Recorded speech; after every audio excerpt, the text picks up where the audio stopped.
I grew up on the north coast of Durban, Salt Rock. I was in the water from a really young time. Shore breaking, body surfing, standing on my bodyboard. But I had a fear of actually using a surfboard because it has a sharp point and it's a little bit harder than a bodyboard. My father, being a keen surfer, he was really eager for me to start, and I was pretty stubborn.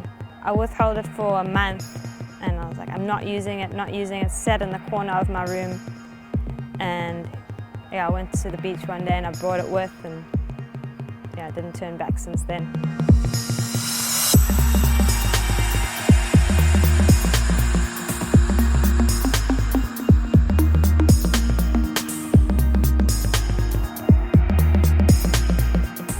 Bred here, and most of my family lives here. Here's the cute little coffee shack that I come to in the morning.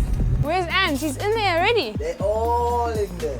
Yeah, I picked up surfing really quickly, started competing within the first couple months. After starting surfing and realizing very early in my surfing career that that's what I wanted to be a pro surfer. I wanted to get paid every day to surf. And then the day after I wrote my last exam, I flew to Tahiti and I did 6 months abroad. From there I was a pro surfer for about 6 years.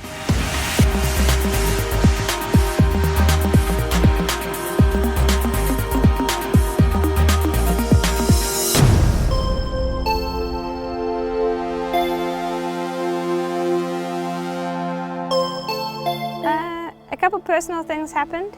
I had a hip operation and I ended up losing my father as well. And yeah, I think I just rethought my life after that. I didn't have any ambition to even surf. I lost my flame. And I think when you love something so deeply, I think you have to have your flame there. Competing is such a ruthless thing, and you have to have so much fire inside of you. That had dampened out after my loss and dealing with it.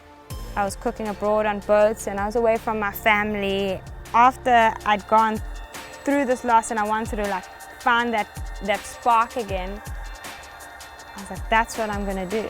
I'm gonna come home, I'm gonna buy a big wave board, and I'm gonna go surf any big swell I can see.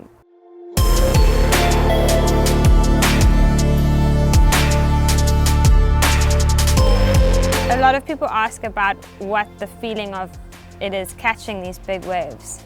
How does it feel? Yeah, you can't describe it, I don't think. There's a saying that only a surfer knows the feeling. When I was on tour, a lot of women weren't open about their sexual identity or their sexual preference. But I was lucky enough that I was open because I have a close-knit family and they encouraged me to go to my sponsors and just be honest. And I was really welcomed and they were so happy that I told them, and they really supported me. But I think maybe some people are afraid of coming out the closet, one because of discrimination of being gay, and the other because surfing is quite a sexy sport and a lot of it is marketed to men, and maybe they have the fear of getting dropped because that's where the market is. I think in any sport, a lot of females have a pressure of their appearances and how they look, and if women are happy to be in Brazilian bikinis and that's what they're most comfortable to surf in, then I'm glad for that. That's what I say, but we're all different, and that shouldn't be why you're getting sponsored. You should be getting sponsored for talent, and if you're talented, you must get paid for it and not have to take off your clothes or go on a diet or whatever someone wants you to do. I work for an electronic waste recycling company, and I'm so lucky that I have a very understanding boss that lets me take the time off. The main thing I want to show other women is that you can still have a career. You can still have a career and follow your passion.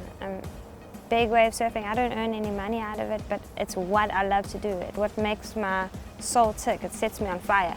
I think if all women followed their passion, there would be a lot fewer better women in the world.